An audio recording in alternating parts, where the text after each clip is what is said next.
Hi everyone, welcome to the webinar and workshop series conducted by TCS in lieu of the upcoming OCS exams happening in May 2025.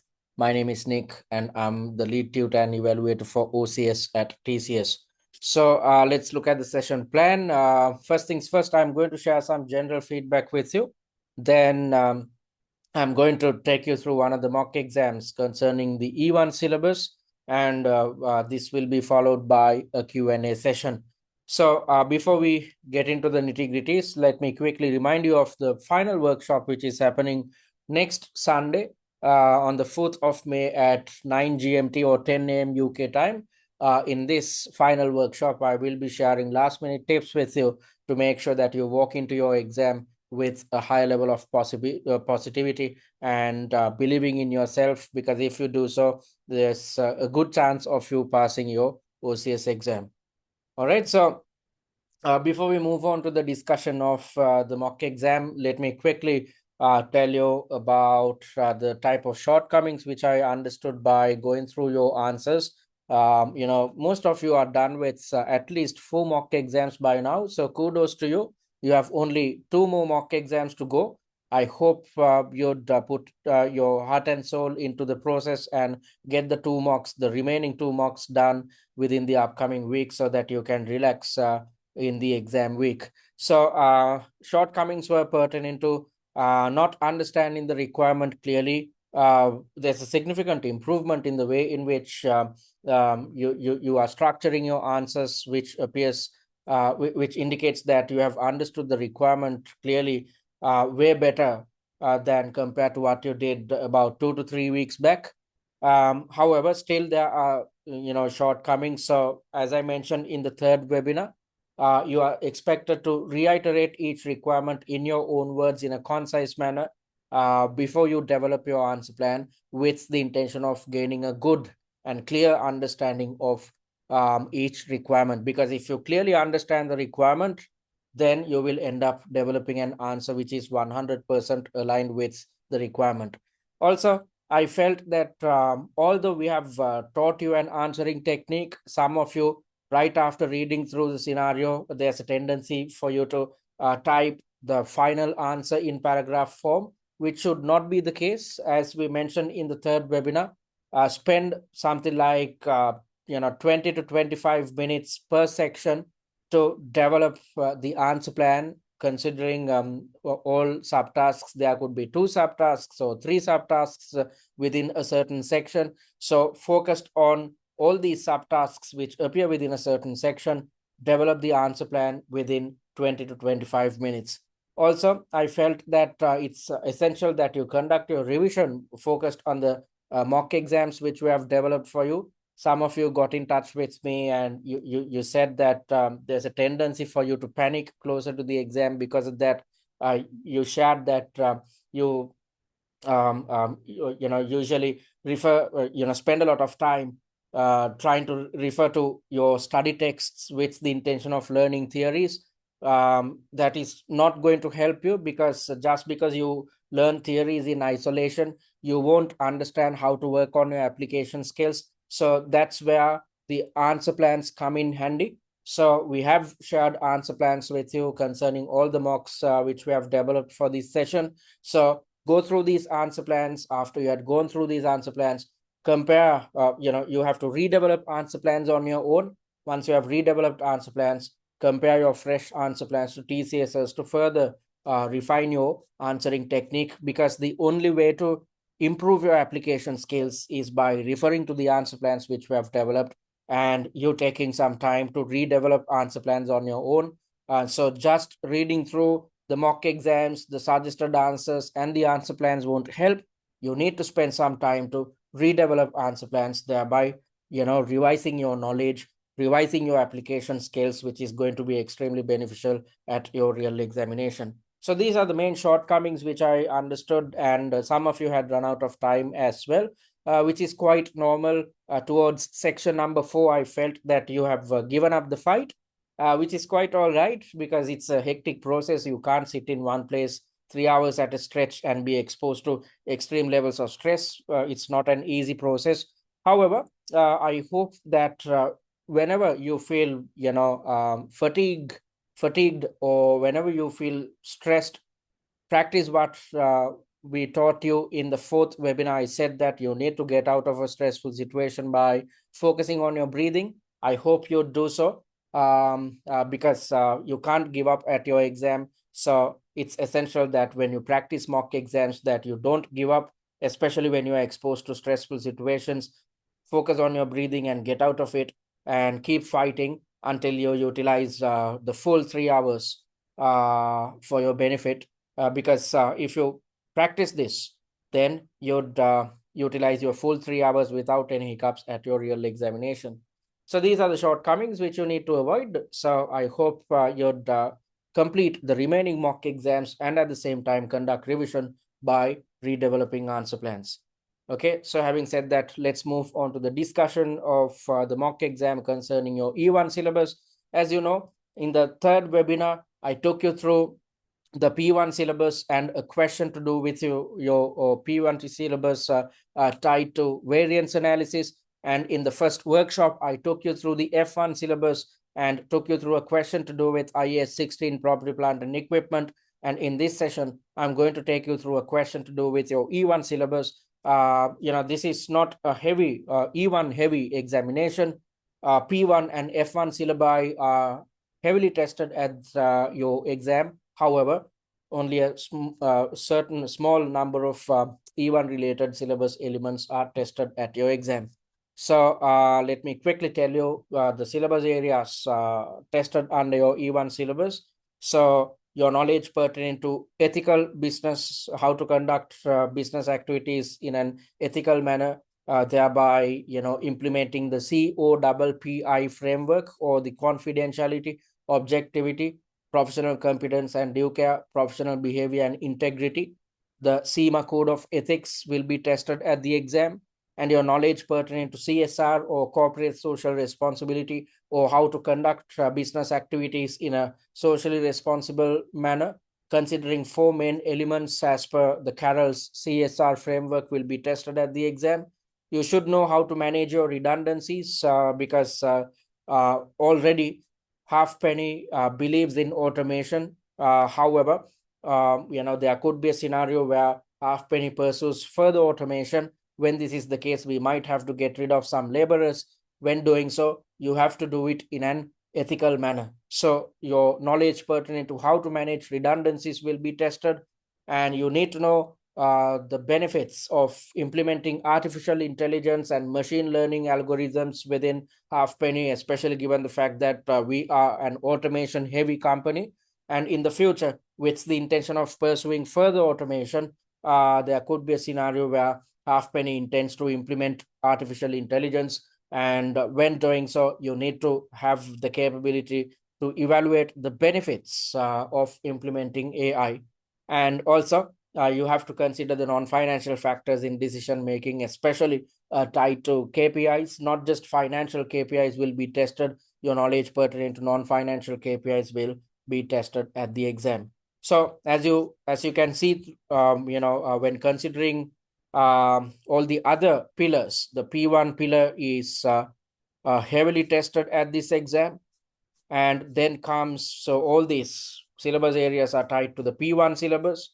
And then comes the F1 syllabus, and the least amount of and the least amount of weightage is provided towards your E1 syllabus concerning these limited elements.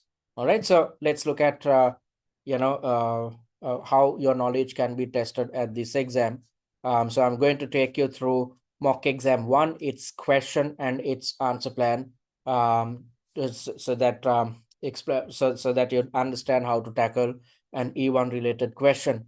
Okay, so I'm going to direct your attention towards the second subtask of section number 1. To enhance the quality and manage the costs of our operations, we have decided to launch specialized training and development sessions for our manufacturing and distribution employees. In line with this initiative, Trey Halfpenny, the managing director, has asked me to deliver a presentation on the training and development program we need to implement. I am busy now. So let's look at the requirement. Could you please draft me a report on the steps which we need to follow in our training and development program?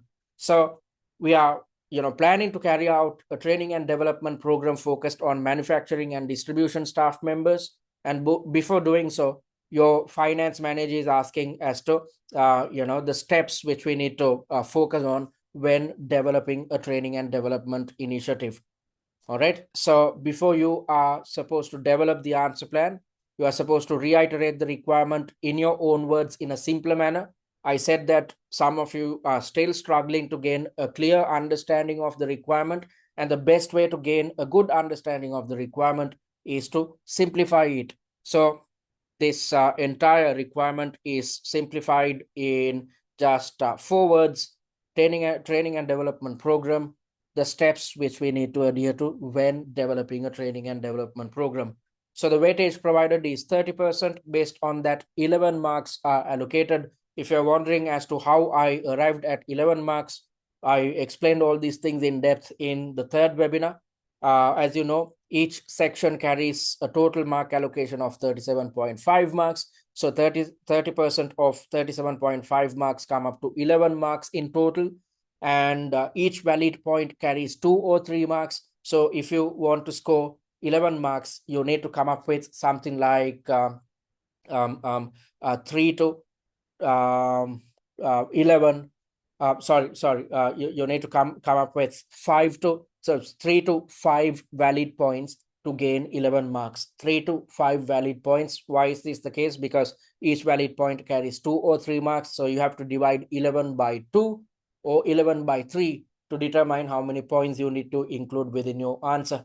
When you adhere to this structure, you will develop an answer which is totally aligned with mark allocations. So your answer will not be too long or too short. So let's look at how you should structure the answer. So I've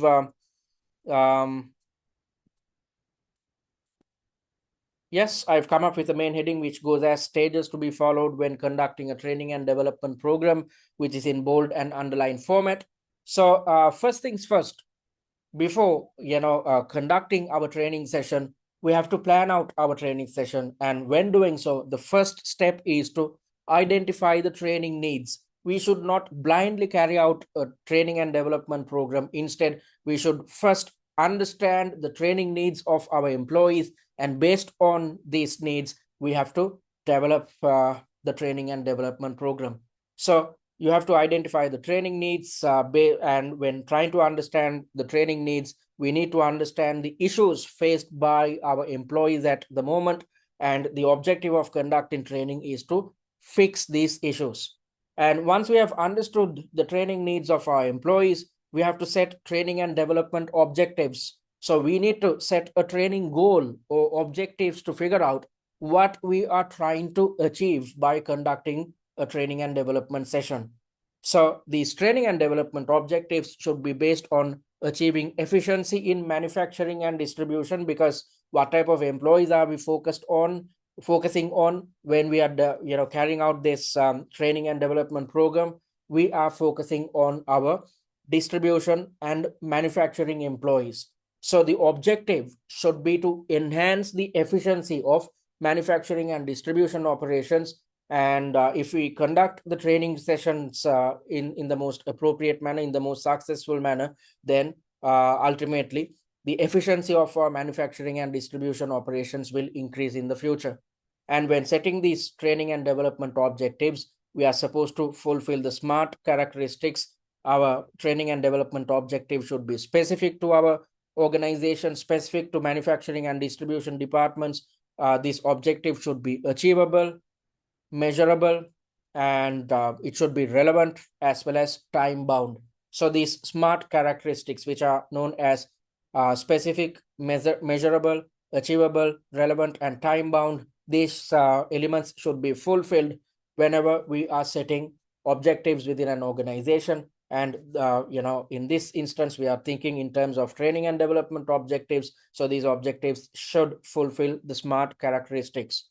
And then once we know what we are supposed to achieve, once we know our objective, we should focus our attention towards planning. So in this planning stage, we need to consider about training methods, whether we should go for formal training or informal training. Formal training is a situation where we get in touch with a training services provider. a set of trainers or a company which provides corporate training to make sure that these individuals conduct training sessions, maybe within our premises, or these training sessions could be conducted within a school or a hotel or some other different location. So we should understand whether we should go for formalized training or whether we should opt for informal training. Informal training is a situation where our own employees, act as mentors or senior employees who are well versed with manufacturing and distribution operations, will teach best practices or share thoughts and best practices with the remaining set of employees. So that's known as informal training. And also, we need to think in terms of the location, because if we go for in-house training, which occurs within our own manufacturing and distribution premises, the costs will be lesser. However, if we decide to visit a different training services providers school, or if we decide to carry out the training session within a hotel or a conference hall, then it will expose us to additional costs. Also, as part of this planning, we have to think in terms of the training budgets, which should include if you are conducting the training session somewhere else, we have to pay the rents and whatnot, or else and on top of that, we have to pay the trainers. Also, we have to look at the refreshments, and we have to keep the people hydrated and whatnot. So all these food and beverage related costs come into play as well. So all these different types of costs tied to conducting a successful training session, which includes stationary costs as well. So all these things should be included within these budgets. So that is what happens within the planning stage. Once we have planned the training session, we should focus our attention towards the delivery of training or implementation of our training plan. So this delivery, as I mentioned earlier, could be in-house or could be done externally. And at the same time, whilst delivering the training session or whilst implementing our plan, we should always try to figure out whether we are achieving our training and development objectives.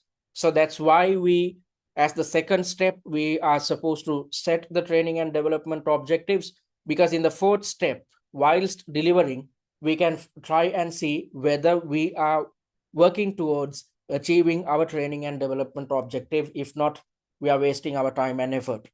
Also, as the last stage, we have to spend some time to evaluate whether the training session achieved the objectives or not, whether we did fulfill the needs of our manufacturing and distribution staff members. So with that in mind, we have to seek feedback from the attendees to figure out whether the attendees had actually learned something, gained something via the training session. And at the same time, we should seek feedback from the trainers, especially to gauge whether our employees were engaged with the training session, to gauge whether the trainers felt something which we need to do in addition to the training session which we concluded right now, whether we need to go for further training. All these things can be understood when we seek feedback from trainers and attendees. And usually at the evaluation stage, in certain instances, you can test the attendees to see whether they have gained something via the training session. And on top of that, the attendees should be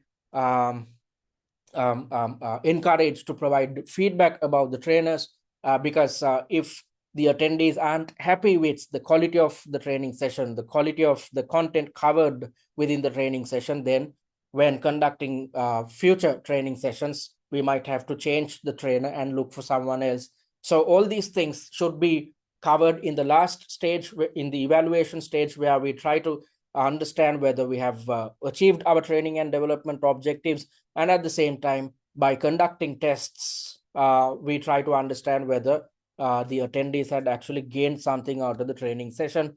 And if the attendees had gained something out of the training, and if we find out that we have achieved our objectives, training and development objectives, then we have effectively taken steps towards fixing the issues at present.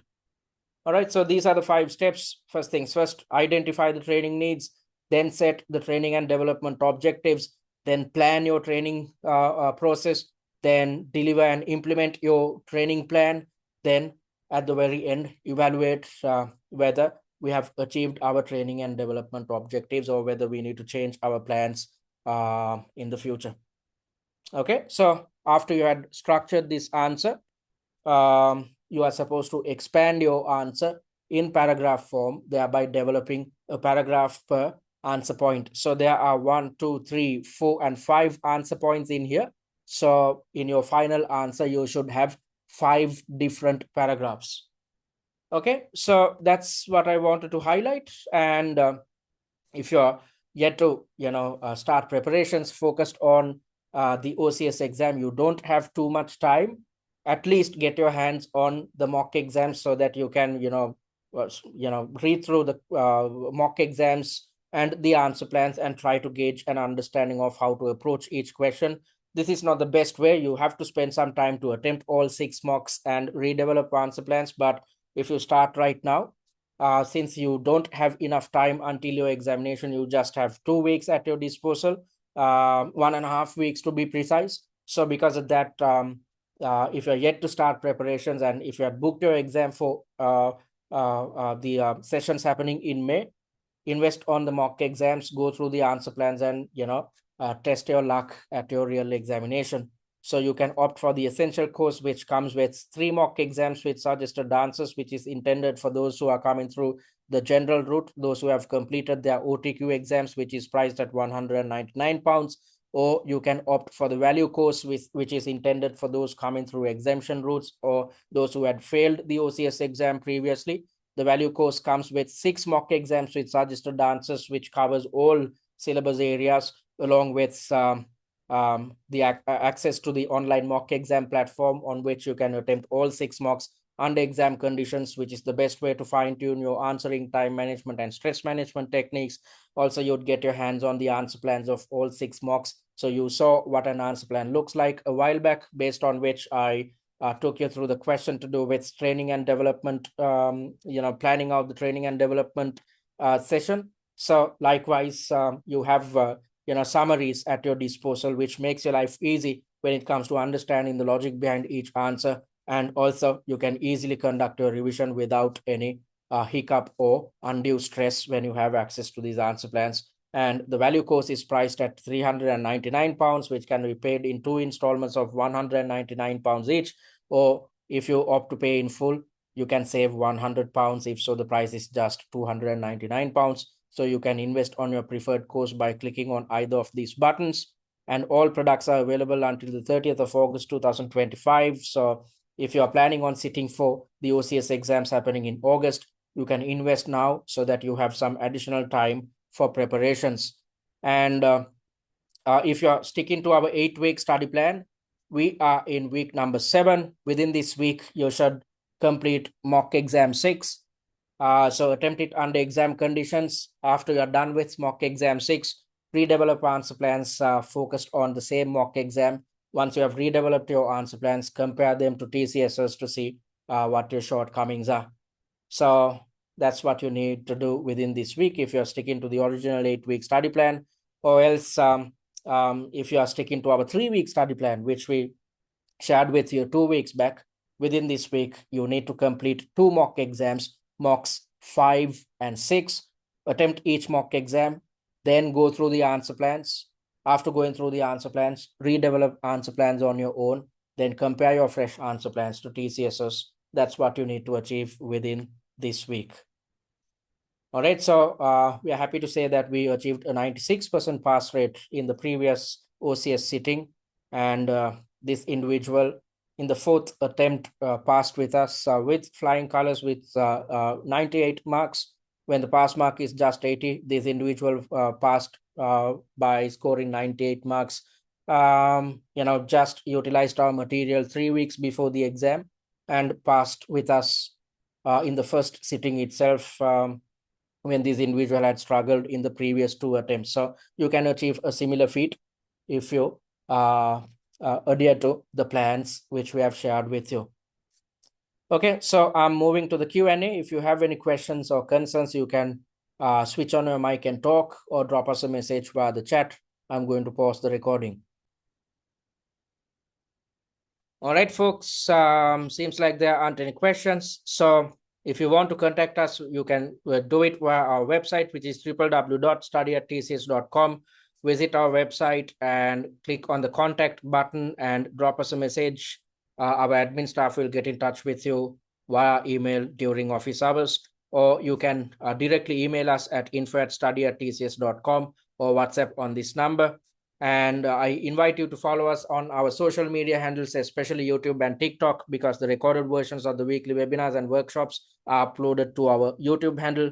Also, via TikTok, you'd gain access to a good pre-scene mind map. There are a set of 6 videos, so keep watching these 6 videos until the day of your exam to keep yourself reminded of what's highlighted within your pre-scene document.